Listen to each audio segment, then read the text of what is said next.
At 50, 60, or beyond, you stand at a crossroads that your younger self could never have imagined. You've lived through marriages that shaped you, relationships that broke you, and solitude that taught you who you really are. And now, here you are, contemplating opening your heart again. But let me tell you something that nobody wants to say out loud. Starting a relationship at this stage of life isn't just different from when you were young. It's an entirely different game with rules you've never played by before. And if you're not prepared for what's really at stake, you might be walking into the most devastating heartbreak of your life, or the most profound love you've ever known. The question is, do you know which one you're heading toward? Welcome to The Heart Code, where we explore the psychology of love, relationships, and the human heart with the depth and honesty that you deserve. I'm here to guide you through the complex emotional landscape of mature relationships, drawing on the wisdom of thinkers like Jorge Bucay and decades of psychological research. If this is your first time here, you're in the right place. We don't do superficial advice or platitudes. We go deep. We talk about the truths that other channels avoid. And we do it all with respect for your intelligence and your life experience. Before we dive into today's topic, I want to ask you for a small favor. If you find value in what we discuss here today, please take a moment to like this video. It helps more women like you find this content. Leave a comment below sharing your thoughts or experiences. Your voice matters, and your story could be exactly what another woman needs to hear today. Share this video with someone who might benefit from this conversation. Subscribe to The Heart Code so you never miss our deep dives into the psychology of relationships and personal growth. And if you really want to support what we do here, consider using the Super Thanks feature below this video. Your support allows us to continue creating this kind of thoughtful, in-depth content for you. Now, let's talk about something that's probably been on your mind for a while. Starting a relationship after 50 is nothing like dating in your 20s, 30s, or even 40s. By the time you reach this stage of life, you're not the same person who once believed that love conquers all. You've been conquered by love. You've been shaped by it, scarred by it, and hopefully, made wiser by it. You've learned that fairy tales don't exist, that Prince Charming is a myth, and that happily ever after is something you build, not something you find. And yet, despite all this hard-earned wisdom, something inside you still yearns for connection, for intimacy, for that feeling of being seen and cherished by another human being. But here's what Jorge Bucay wants you to understand, and what I want to explore with you today. The risks of starting a relationship at this stage aren't just about potential heartbreak or disappointment. They're about something much more fundamental. They're about identity, autonomy, vulnerability, and the delicate balance between opening yourself up to love and protecting the hard-won sense of self you've cultivated over decades of living. The risks we're talking about today are the ones that can fundamentally alter who you are, how you live, and what the final chapters of your life will look like. Let's start with the most obvious risk, the one that everyone thinks about but few people truly examine. The risk of emotional devastation at a stage when recovery takes longer and costs more. When you were younger and a relationship ended, you had time on your side. You had decades ahead of you to heal, to start over, to build again. You had resilience that came from not yet knowing how much life could hurt. You could throw yourself into your career, your children, your hobbies, your friends. You had distractions and obligations that forced you to keep moving forward even when you wanted to curl up and give up. But now you're looking at a different timeline. The relationship you start at 50 or 60 might be your last serious relationship. That's not pessimism, that's mathematics. And the emotional investment you make, the vulnerability you allow yourself to experience, the walls you carefully dismantle, all of this comes with the understanding that if this fails, rebuilding might not happen. Not because you're not capable, but because the architecture of your life is already set. Your patterns are established. Your support systems are what they are. Your energy for emotional upheaval is finite. And every year that passes makes starting over feel less like an adventure and more like an exhausting prospect you're not sure you can face. When a relationship fails at this age, it doesn't just hurt your heart. It can shake your faith in your own judgment. You thought you knew yourself. You thought you'd learned from past mistakes. You thought you could see red flags from a mile away. And yet, here you are, hurt again, disappointed again, alone again. That kind of disillusionment doesn't just sting. It can fundamentally alter how you see yourself and your place in the world. It can make you question everything you thought you knew about love, about people, about your own worth and desirability. And let's be brutally honest about something else. The dating pool at 50, 60, and beyond is challenging in ways that have nothing to do with your worth as a person. The statistics are not in your favor, especially if you're a woman. Many men your age are dating younger women, chasing some fantasy of recaptured youth. The men who are available often come with significant baggage, bitter divorces, health issues, financial problems, complicated family dynamics, or emotional unavailability that's calcified over decades. Finding someone who is emotionally healthy, financially stable, genuinely available, and actually compatible with you is like searching for a needle in a haystack. And every disappointment, every failed connection, every man who seemed promising but turned out to be another waste of your precious time, all of this takes a toll that accumulates faster than it did when you were younger. But the risk of emotional devastation is just the beginning. Let's talk about something that Jorge Bucay emphasizes repeatedly in his work: the risk of losing your hard-won independence and autonomy. You've spent years, maybe decades, building a life that works for you. You've created routines that give you comfort. You've established boundaries that protect your peace. You've learned to enjoy your own company. You've cultivated friendships that sustain you. You've figured out how you like to spend your time, your money, and your energy. You've become the sovereign of your own small kingdom, and that sovereignty is precious because you earned it through years of compromise, sacrifice, and learning to put yourself first. And now you're considering inviting someone into that carefully constructed life. Someone with their own routines, their own preferences, their own needs and expectations. Someone who will inevitably ask you to compromise, to adjust, to accommodate, to consider their feelings, their schedule, their family, their health issues, their financial situation, their living arrangements. You'll be asked to blend your life with theirs in ways that will require you to give up some of the autonomy you've worked so hard to achieve. This isn't about being selfish. This is about recognizing that at this stage of life, every compromise you make feels more significant because you have less time to enjoy the fruits of that compromise. If you adjust your lifestyle for a partner and the relationship fails, you don't just lose the relationship. You lose the time you spent living someone else's version of life instead of your own. You lose the experiences you didn't have because you were accommodating someone else's preferences. You lose the version of yourself that existed before you started molding yourself to fit into a partnership. And here's what makes this risk particularly acute for women.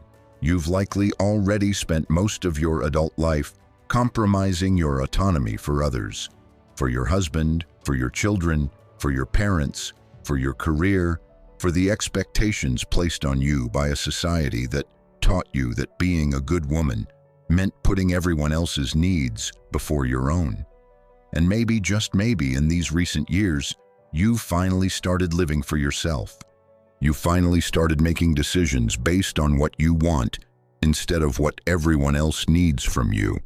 You finally started to taste what it feels like to be the protagonist of your own life instead of a supporting character in everyone else's story. Starting a relationship at this stage means risking that newfound autonomy.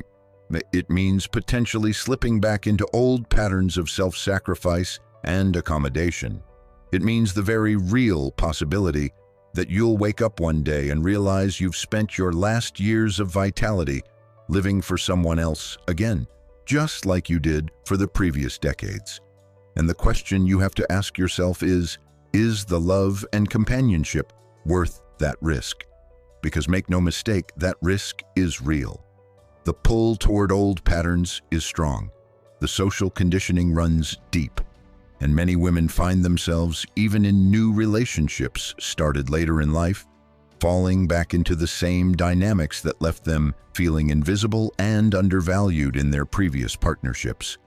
Now let's address a risk that's rarely discussed, but is absolutely crucial. The risk of settling because you believe this is your last chance. At 50, 60, or beyond, there's a voice in your head that whispers, "This might be it. This might be your last opportunity for love, for partnership, for physical intimacy, for companionship." And that voice can make you overlook red flags you would have run from when you were younger. It can make you rationalize behaviors you know are unacceptable. It can make you minimize your own needs and desires because you're afraid that if you ask for what you really want, you'll end up alone. This is perhaps the most insidious risk of all because it's rooted in fear, and fear makes terrible decisions. When you're operating from a place of scarcity, when you believe that this person in front of you might be your last shot at love, you become willing to accept crumbs when you deserve a feast. You become willing to tolerate disrespect, emotional unavailability, lack of effort, or incompatibility because something feels better than nothing. You tell yourself that you're being realistic, that you're adjusting your expectations, that you're mature enough to accept people's flaws. But there's a difference between accepting flaws and accepting mistreatment.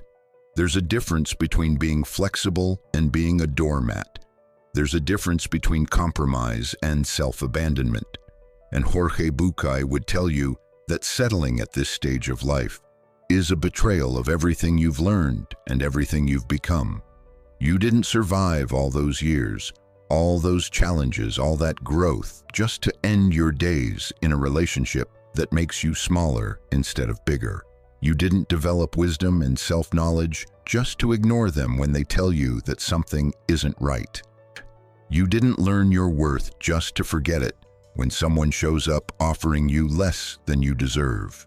But the fear is real. The loneliness is real. The desire for connection is real.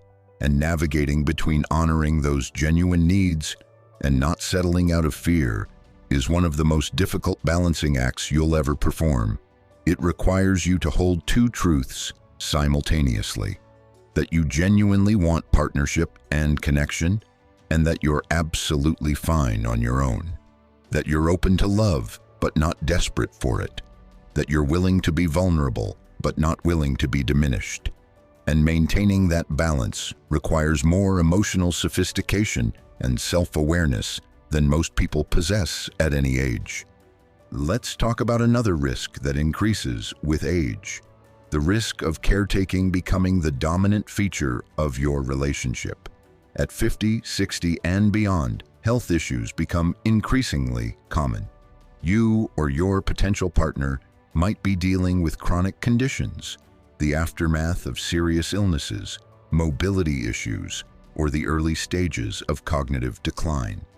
And while there's nobility in caring for someone you love, there's also the very real risk that what starts as a romantic partnership transforms into a caretaker-patient dynamic. Think about it honestly. You might meet someone wonderful who, within a few years, needs significant care due to health issues.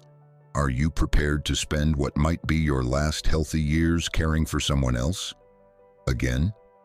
Haven't you already done that? For your parents, perhaps? For a previous spouse? For your children? How much of your life are you willing to give to caretaking? And I'm not saying this to suggest you should be selfish or heartless. I'm saying this because you need to go into any relationship at this age with your eyes wide open to this very real possibility. And here's the other side of that coin. What if you're the one who develops health issues? Are you comfortable with the vulnerability of being cared for by a relative stranger? Because even if you've been together for a few years, compared to the decades you've lived independently, this person is still relatively new in your life. Can you trust them to make medical decisions for you? To advocate for you when you can't advocate for yourself? To not abandon you when things get difficult? These aren't pleasant questions to contemplate, but they're essential ones when you're starting a relationship at an age where health crises are not unlikely but probable. And then there's the question of what happens if your partner's health declines significantly, but yours doesn't. You could find yourself trapped in a situation where you're morally and emotionally obligated to provide care, but doing so means sacrificing the active, vibrant life you could be living. You become trapped between duty and desire, between compassion and self-preservation. And unlike when you were younger and caring for aging parents or a sick spouse, you don't have decades of life ahead of you to reclaim once the caretaking is over. This might be it. These might be your last vital years, and spending them changing diapers and managing medications instead of traveling, pursuing passions, or enjoying your freedom is a very real possibility that you need to consider before entering a relationship at this stage. Now let's address the risk that everyone thinks about, but few discuss honestly: the risk of sexual incompatibility and disappointment. Let's be adults about this. Sex matters. Physical intimacy matters. And at 50, 60, and beyond, bodies change, desires change, capabilities change. You might find yourself in a relationship with someone whose libido doesn't match yours, who can't or won't engage in physical intimacy the way you need, who has erectile dysfunction or pain during intercourse, or simply no interest in sex anymore. And here's where it gets complicated. How important is sex to you at this stage of life? Be honest, because if it's very important, you need to know that before you commit to someone who can't or won't meet that need. And if you're thinking you can live without it, you need to really examine whether that's true or whether you're already settling before the relationship even begins. Many women your age have been taught that wanting sex, enjoying sex, prioritizing sex is somehow undignified or inappropriate at your age, that you should be past all that. That companionship should be enough, but desire doesn't have an expiration date. Your need for physical intimacy and pleasure doesn't disappear just because you've reached a certain age. And entering a relationship where that need will be chronically unmet is setting yourself up for frustration, resentment, and a painful kind of loneliness that exists even when you're not alone. On the flip side, what if you're the one whose body has changed in ways that make sex difficult or impossible? Are you prepared for the vulnerability of navigating that with a new partner? For the potential rejection or disappointment? For the reality that some men will leave or lose interest if the sexual component of the relationship isn't what they expected? These are harsh truths, but they're truths nonetheless. And pretending they don't exist doesn't protect you. It just leaves you unprepared when you run into them. Let's talk about a risk that's particularly relevant in our current cultural moment: the risk of financial entanglement and exploitation. By the time you're 50 or 60, you've likely accumulated some assets. You might own a home. You might have retirement savings. You might have investments or life insurance or an inheritance. And while it's cynical to think that everyone is after your money, it's naive to think that nobody is. Financial abuse of older adults, particularly older women, is far more common than most people realize. And it doesn't always look like obvious theft. Sometimes it looks like a partner who gradually becomes financially dependent on you, who moves into your home without contributing to expenses, who expects you to fund their lifestyle, who manipulates you into joint accounts or co-signing loans or making them a beneficiary on your accounts. At this stage of life, you need to be extraordinarily careful about financial boundaries in new relationships. You need to have difficult conversations early about money, expectations, and financial independence. You need to protect your assets in ways that might feel unromantic but are absolutely necessary. You need to involve your adult children or a trusted advisor in major financial decisions, even if your new partner makes you feel like that's a lack of trust. Because the truth is, at this age, you don't have time to recover from significant financial loss. You don't have decades of earning potential ahead of you to rebuild what someone else squanders or steals. Your financial security directly impacts your quality of life for the rest of your days, and protecting it isn't selfish, it's essential. And then there's the risk that you'll face judgment and pressure from your adult children. This is a big one that catches many women off guard. Your children, no matter how old they are, have opinions about your romantic life. And those opinions are often not supportive. They might worry that you're being taken advantage of. They might resent someone new taking their deceased or divorced parent's place. They might be concerned about their inheritance. They might simply be uncomfortable with the idea of their mother as a sexual being with romantic desires. They might infantilize you, treating you as if you're not capable of making your own decisions. They might guilt you, suggesting that you're betraying their other parent's memory, or that you're being selfish for prioritizing your own happiness. Navigating this family dynamic can be exhausting and painful. You're caught between your desire for your children's approval and your need to live your own life, between honoring their feelings and asserting your autonomy. And unlike when you were younger and making relationship decisions that your parents might have disapproved of, there's no cultural script that supports you choosing romantic love over family harmony at this age. Society expects older women to be grandmothers, caretakers, and pillars of family stability, not romantic adventurers pursuing new love. And going against those expectations can cost you relationships with your children and grandchildren that are deeply precious to you. There's also the risk of discovering that you've outgrown traditional relationship structures but don't know what else is available. Maybe you don't want to get married again. Maybe you don't want to live with someone. Maybe you want a relationship that doesn't follow conventional rules. But finding someone who wants the same thing is difficult, especially in an age group where most people are still operating from traditional relationship scripts. You might want companionship without cohabitation, romance without financial entanglement, intimacy without marriage. But trying to find someone who understands and wants that same unconventional arrangement can feel like an impossible task. And you might find yourself either conforming to traditional expectations that don't really fit you or remaining alone because you can't find anyone who understands what you're looking for. Jorge Bucay talks extensively about the risk of losing yourself in another person, and this risk actually increases with age for a specific reason. You have less time to find yourself again if you lose yourself. When you were younger and you lost yourself in a relationship, whether through codependency or excessive accommodation, or simply forgetting who you were outside of being someone's partner, you had time to rediscover yourself afterward. You had years to rebuild your identity, to remember what you loved, to figure out who you were when you weren't defined by your relationship to someone else. But now, if you lose yourself in a relationship, you might never find yourself again.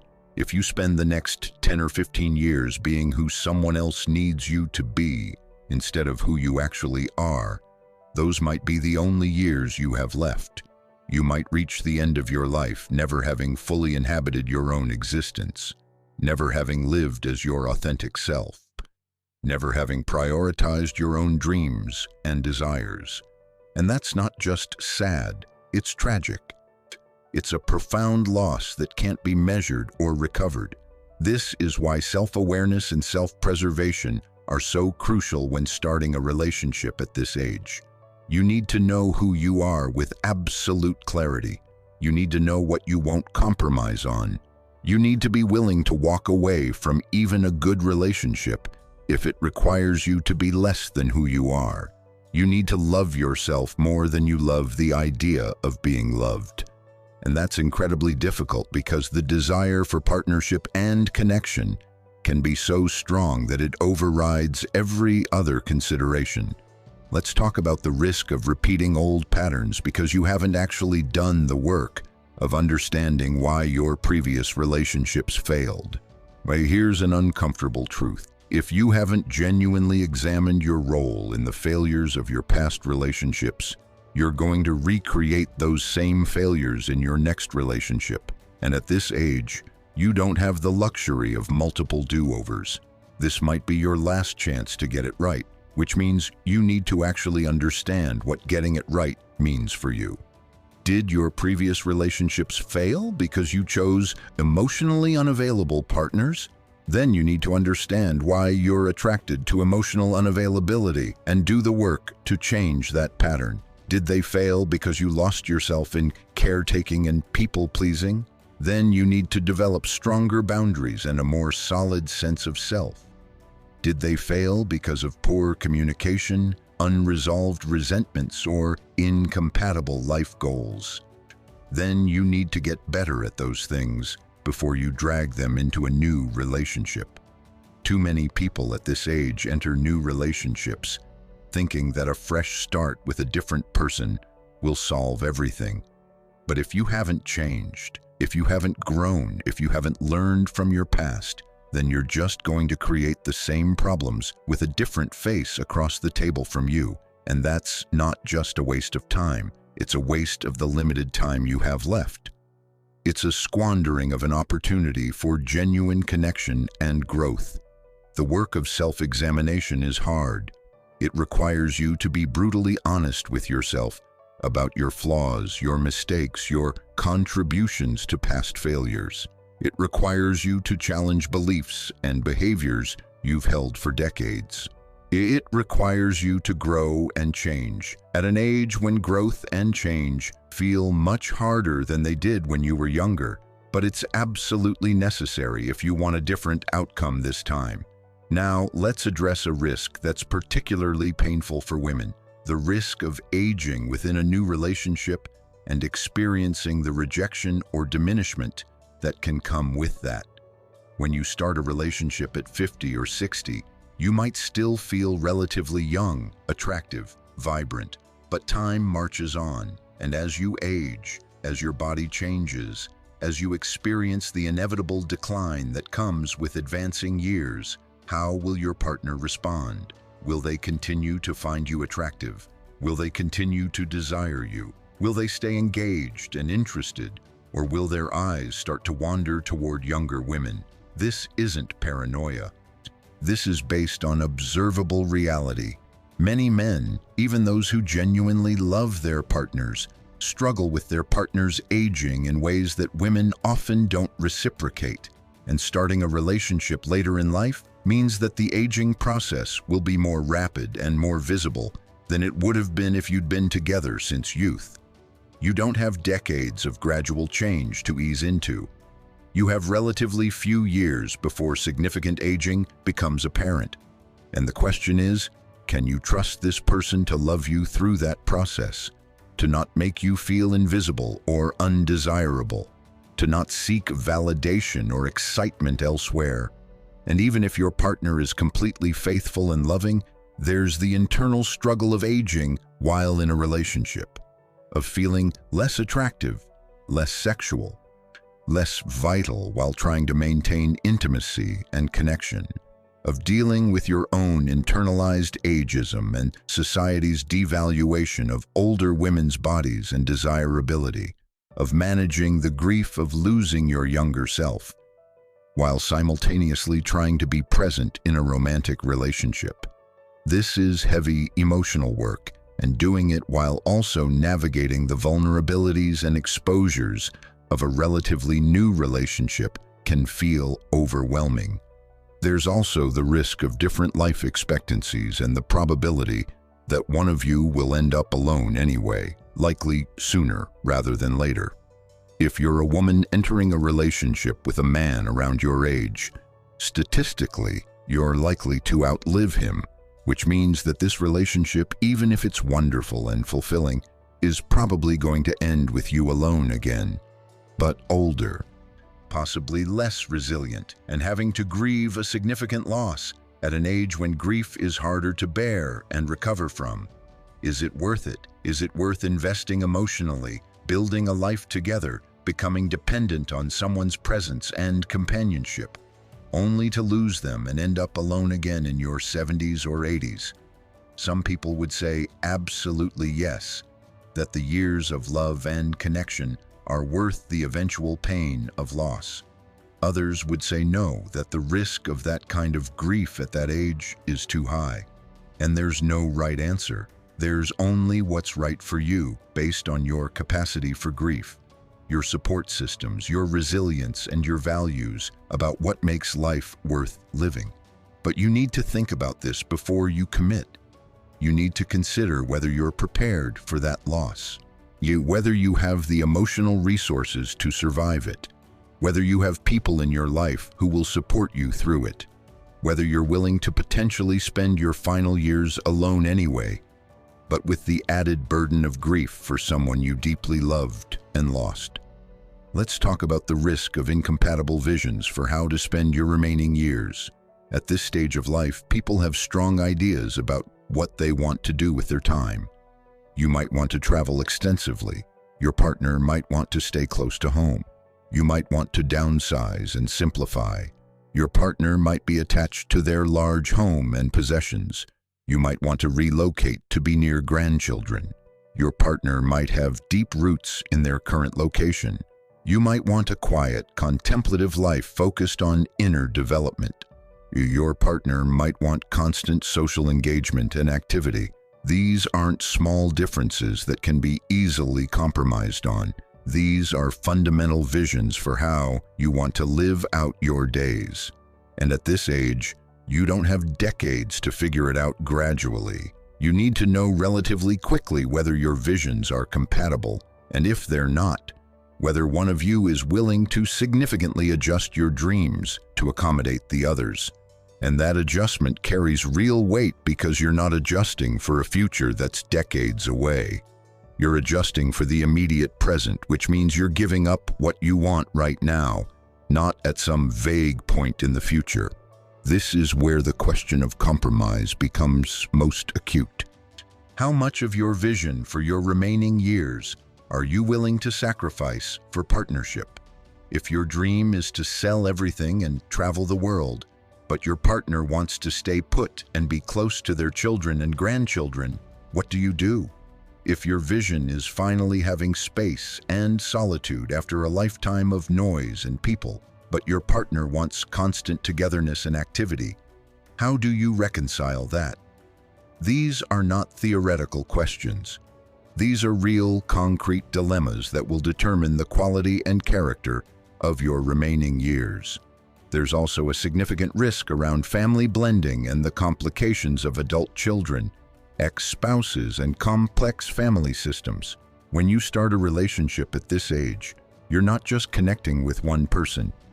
You're potentially connecting with their adult children, their ex-spouse, their grandchildren, their siblings, and extended family. And all of these people have opinions, needs, and expectations. You might find yourself navigating family drama, holiday logistics, inheritance disputes, and loyalty conflicts that are exhausting and emotionally draining. Your partner's adult children might resent you.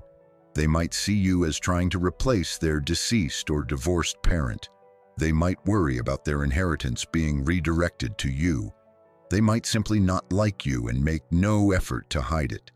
And your partner's ex-spouse, if they're still alive, might be a constant presence and source of tension, especially if there are grandchildren involved requiring ongoing coordination and interaction.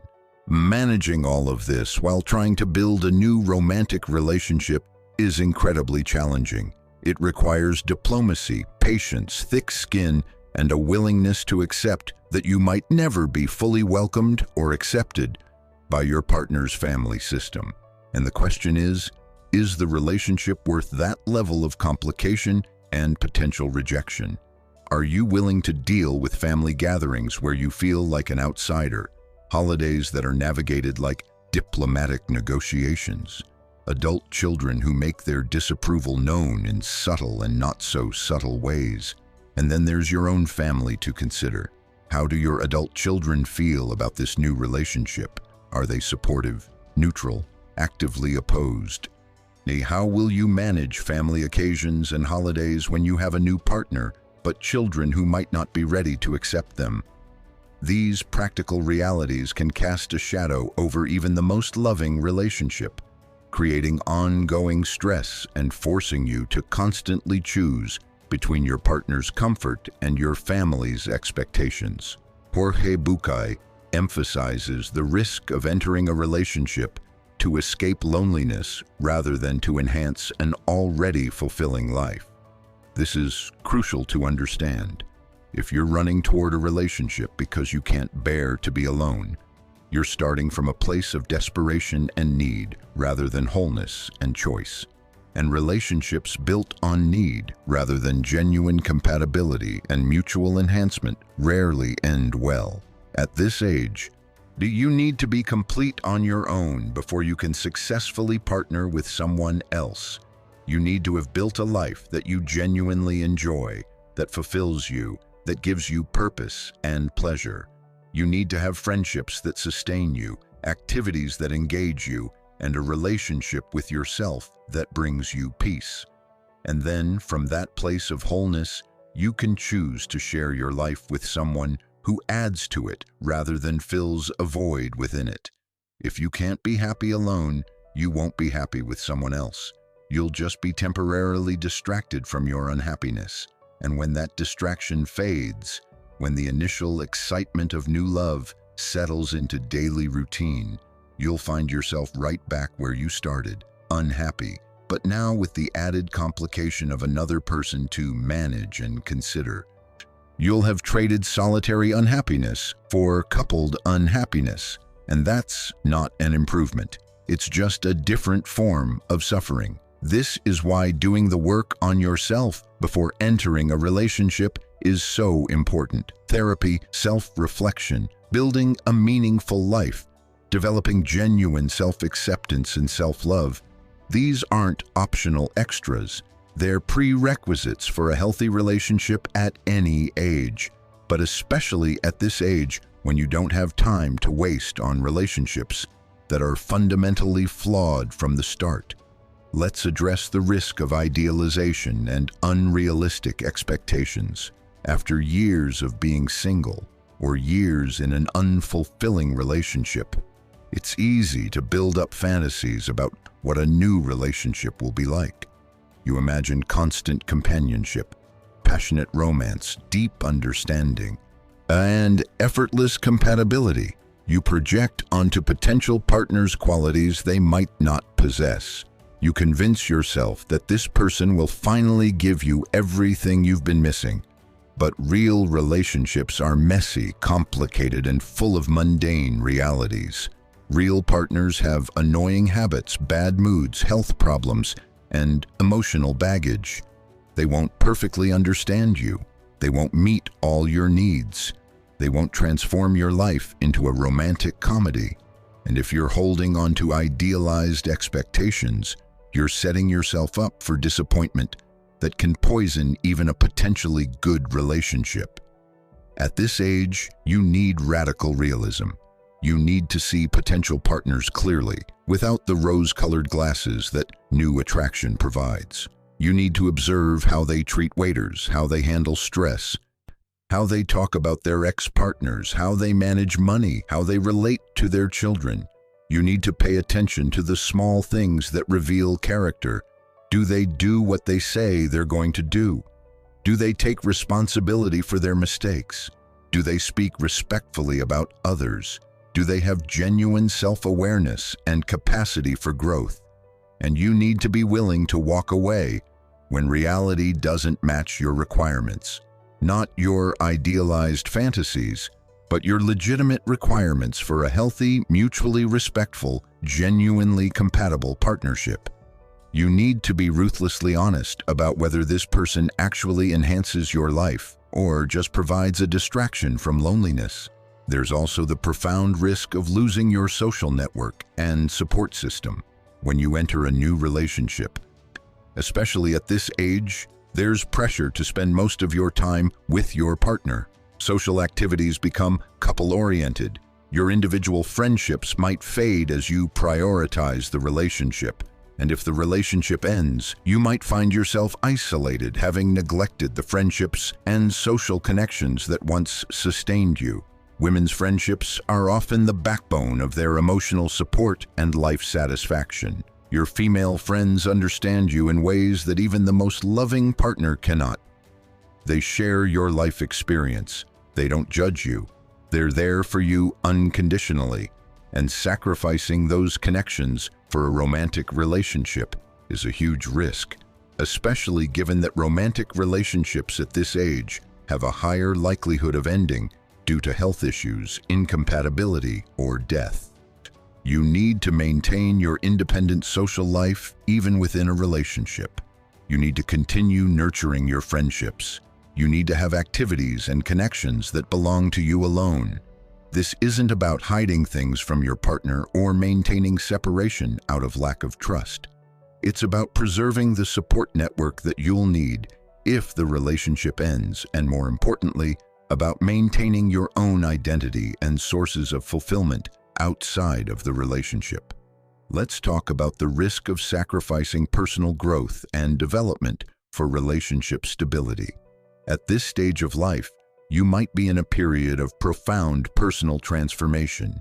Maybe you're exploring aspects of yourself that you suppressed for decades. Maybe you're developing new interests, beliefs, or ways of being. Maybe you're finally becoming who you were always meant to be, freed from the obligations and expectations that shaped most of your adult life. And then you meet someone and suddenly there's pressure to be stable, consistent, predictable. Pressure not to rock the boat. Pressure to be who this person fell in love with, rather than who you're becoming. And the question is, are you willing to slow down or stop your personal evolution for the sake of relationship stability? Are you willing to make yourself smaller, more conventional, more comfortable for a partner who might be threatened by your growth and transformation? This is a particularly acute risk for women who have spent most of their lives adapting to others' needs and expectations. Just when you're finally starting to explore and express your authentic self, a relationship can pull you back into accommodation and self-suppression. And at this age, you don't have time to postpone your authentic self-expression indefinitely. These years might be all you have to really live as who you are, and giving them up for a relationship is a tremendous sacrifice that you need to consciously choose, not unconsciously slip into. There's also the risk of unequal investment and emotional labor. Research consistently shows that in heterosexual relationships, women do more emotional labor, more of the planning, more of the communicating, more of the relationship maintenance, more of the compromising. And entering a new relationship at this age doesn't automatically exempt you from these gendered patterns. In fact, if you and your partner haven't both done significant work to challenge traditional gender roles, you're likely to fall right back into them. Are you prepared to once again be the one who manages the social calendar, who remembers birthdays and buys gifts, who initiates difficult conversations, who manages the emotional temperature of the relationship? Who does the bulk of the household labor if you move in together? Haven't you already done that for decades? Don't you deserve a partner who shows up equally, who takes responsibility, who does their share without being asked or managed? But finding a man at this age who genuinely understands and practices equal partnership is rare. Most men your age were raised in a time when women handled everything domestic and emotional, while men provided financially. Even if they intellectually understand that this isn't fair, their behavioral patterns are deeply ingrained.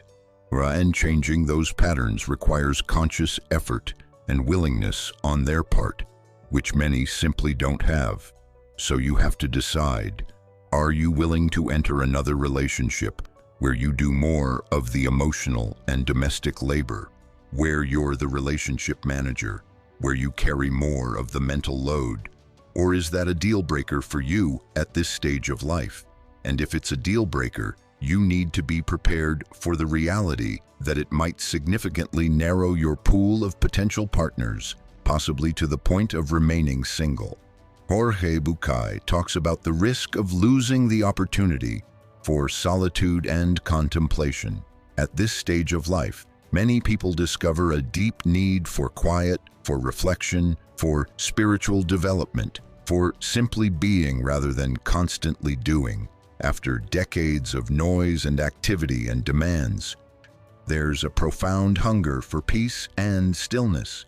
But relationships, especially new ones, are rarely peaceful or still. They require attention, energy, communication, presence. They disrupt your quiet routines.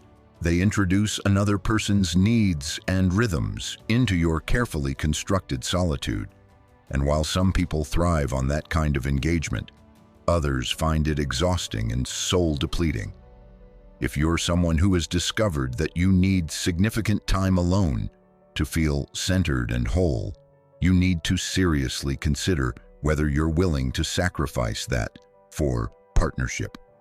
Can you negotiate a relationship structure that allows you enough solitude? Will a partner understand and respect your need for alone time, or will they take it personally as rejection? These are crucial questions because if you can't get your solitude needs met in a relationship, you'll feel chronically depleted and resentful, which is not a recipe for relationship success or personal happiness. Let's address the risk of health decline and its impact on physical intimacy and overall relationship satisfaction. We've touched on this earlier, but it deserves deeper exploration. As you age, bodies change in ways that can significantly impact the physical component of a relationship. For women, menopause brings changes in vaginal lubrication, elasticity, and sometimes desire. For men, erectile dysfunction becomes increasingly common. Both genders may experience decreased libido, changes in sensation, or physical limitations that make certain sexual activities difficult or impossible.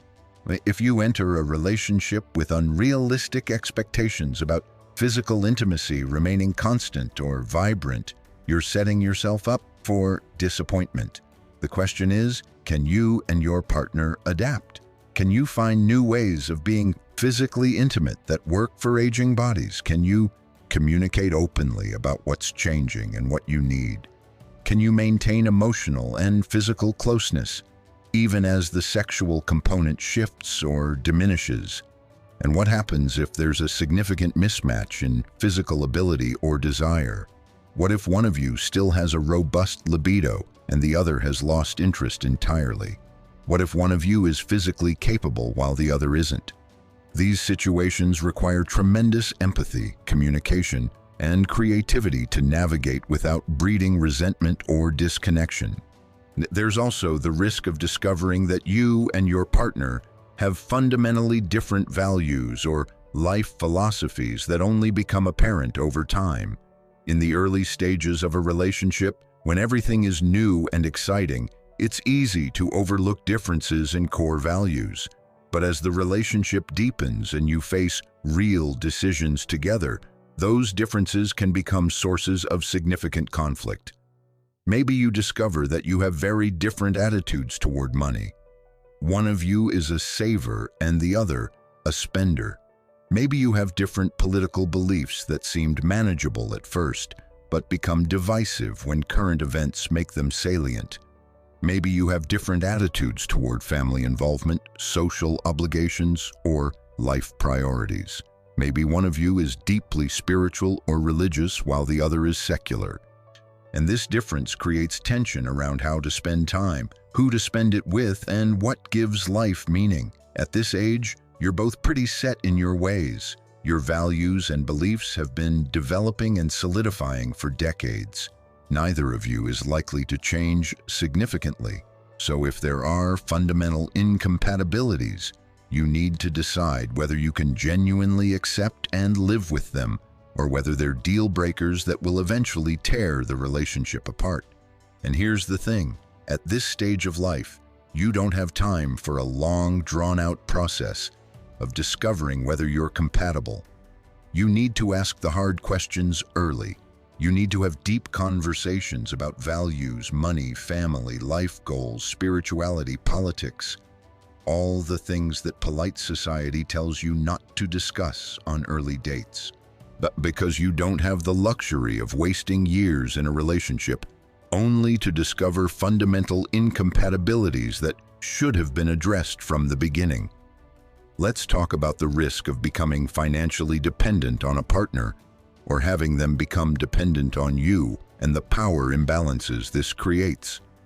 Financial independence is crucial for maintaining autonomy and equality in a relationship. But as people age, financial situations can change rapidly. Health problems can decimate savings. Market fluctuations can impact retirement accounts. Unexpected expenses can create financial stress. If you're in a relationship and one of you experiences financial hardship while the other remains stable, it can create an unhealthy power dynamic. The person with money has more power, more say in decisions, more freedom. The person without money becomes dependent, potentially trapped, even if the relationship becomes unhealthy or unfulfilling. And this can happen subtly. Maybe your partner moves in with you, ostensibly to spend more time together, but gradually stops contributing to expenses. Maybe they lose their job or have a business fail and start depending on your income. Maybe they run through their savings dealing with a health crisis and become financially dependent on you. Or maybe you're the one who experiences financial hardship and finds yourself dependent on a partner, which fundamentally changes the power dynamic in the relationship. Financial entanglement at this age needs to be approached with extreme caution. You need clear conversations and agreements about money. You need to maintain separate accounts and financial independence.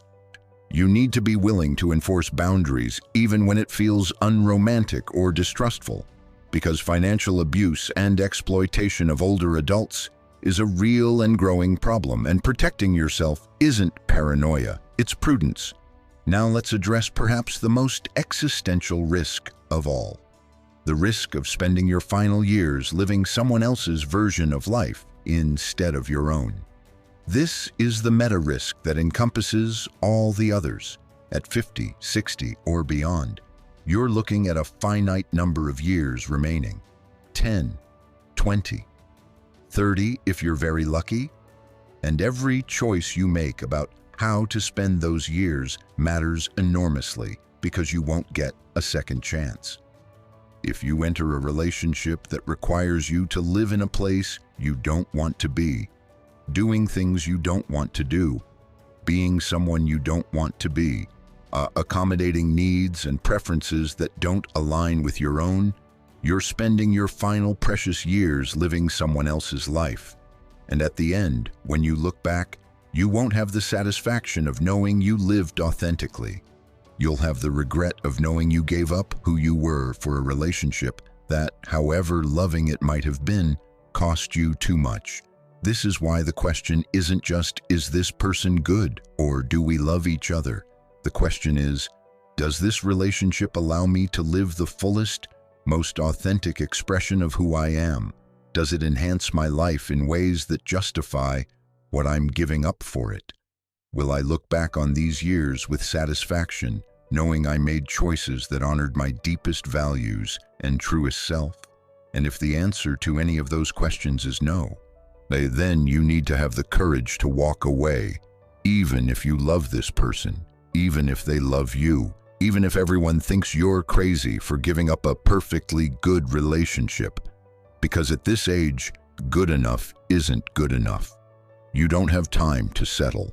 You don't have time to waste on relationships that are merely acceptable.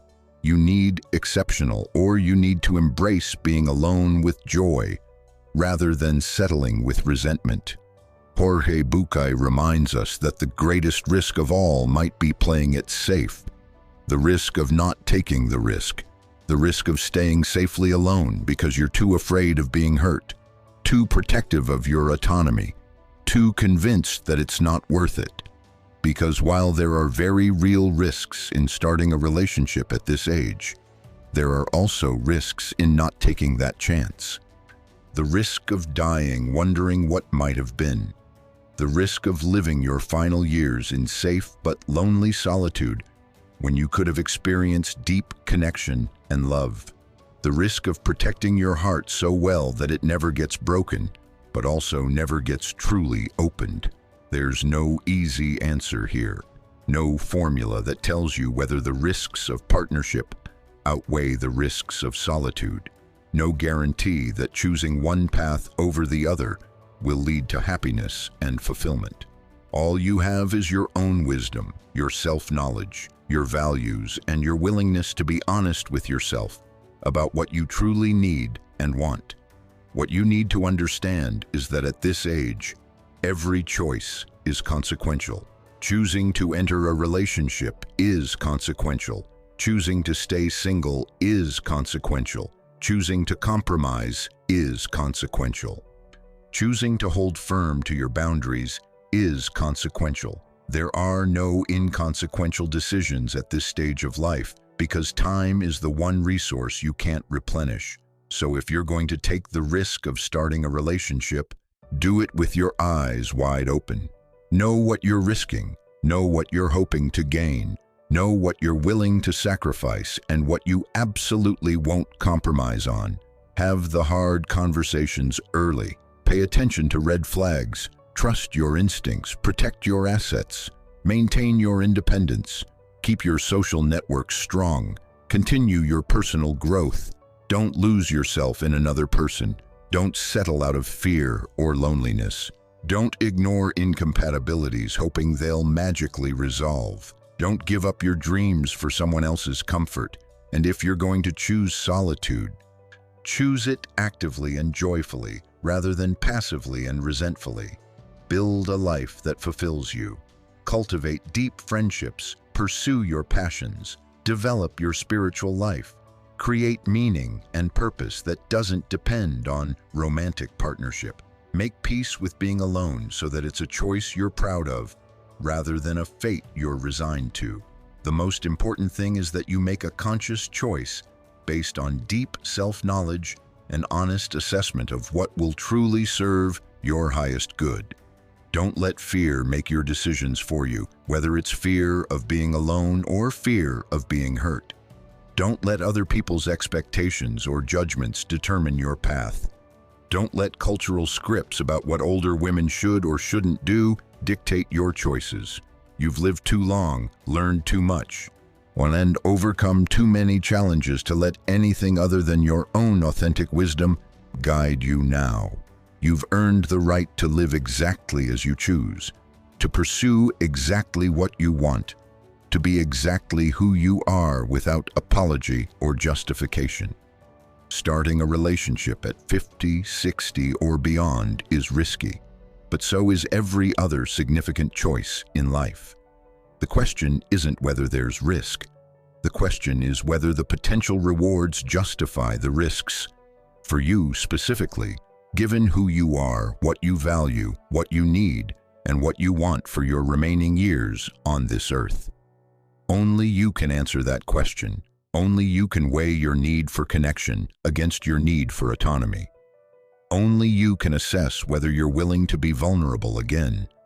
Only you can decide whether you're ready to do the work that a healthy relationship requires. Only you can determine whether you'd rather risk heartbreak or risk never knowing what might have been possible. What I can tell you is this: if you do decide to take the risk, do it consciously and courageously. Don't sleepwalk into a relationship because you're lonely or bored or scared of being alone. Don't settle for someone who doesn't genuinely enhance your life. Don't ignore your own needs and wisdom in favor of maintaining a relationship that costs more than it gives. And if you decide not to take the risk, own that decision fully. Don't spend your days wondering what if or living with regret. Don't view your choice as a failure or a loss. View it as a powerful affirmation of your commitment to living life on your own terms. To protecting your hard-won peace and autonomy, to honoring what you know to be true about yourself and what you need. There's dignity in either choice. There's wisdom in either path. What matters is that you choose deliberately with full awareness of what you're choosing and why. That you honor your own truth rather than living by someone else's script. That you make decisions that align with your deepest values and your most authentic self. Because at the end of your life, the only opinion that will matter is your own. The only judgment that will count is whether you lived in a way that felt true to who you really are. The only question that will matter is whether you honored your own needs, desires, and wisdom, even when doing so was difficult or unconventional. So choose wisely, choose bravely, choose authentically. And whatever you choose it fully, without apology, without second-guessing, without letting anyone else tell you that your choice is wrong simply because it's not what they would choose for themselves. Your life, your choice, your remaining years to spend as you see fit, that's not just your right. That's your responsibility to yourself and to the decades of experience and wisdom that have brought you to this moment. The risks are real. The stakes are high. The time is limited. And that's exactly why your choices matter so profoundly. That's exactly why you need to make them with all the wisdom, courage, and self-knowledge you possess. This has been a deep dive into the risks of starting a relationship at 50, 60, and beyond. Inspired by the wisdom of Jorge Bucay and informed by psychological research and the lived experiences of countless people navigating this exact challenge. I hope this exploration has given you much to think about, not to scare you or discourage you, but to help you make decisions that truly serve your highest good. If this video resonated with you, if it gave you clarity or validation, or simply helped you feel less alone in grappling with these questions, please take a moment to like this video. Your likes help other women find this content when they need it most. Leave a comment sharing your thoughts, experiences, or questions. Your voice adds to this conversation and creates community for all of us navigating these complex terrain. Share this video with someone who might benefit from this perspective. Subscribe to the Heart Code so you continue receiving thoughtful, in-depth explorations of psychology, relationships, and personal growth. And if you want to support the creation of more content like this, please consider using the Super Thanks feature below. Your financial support makes it possible for us to continue providing this level of depth and honesty. Thank you for being here. Thank you for your willingness to think deeply about these challenging questions. Thank you for honoring yourself enough to seek wisdom before making major life decisions. And thank you for being part of the Heart Code community, where we never shy away from difficult truths because we respect your intelligence and your life experience too much to offer you anything less than our most honest, thoughtful insights. Until next time, be well, be wise, and above all, be true to yourself. Your life is yours to live. Make it count.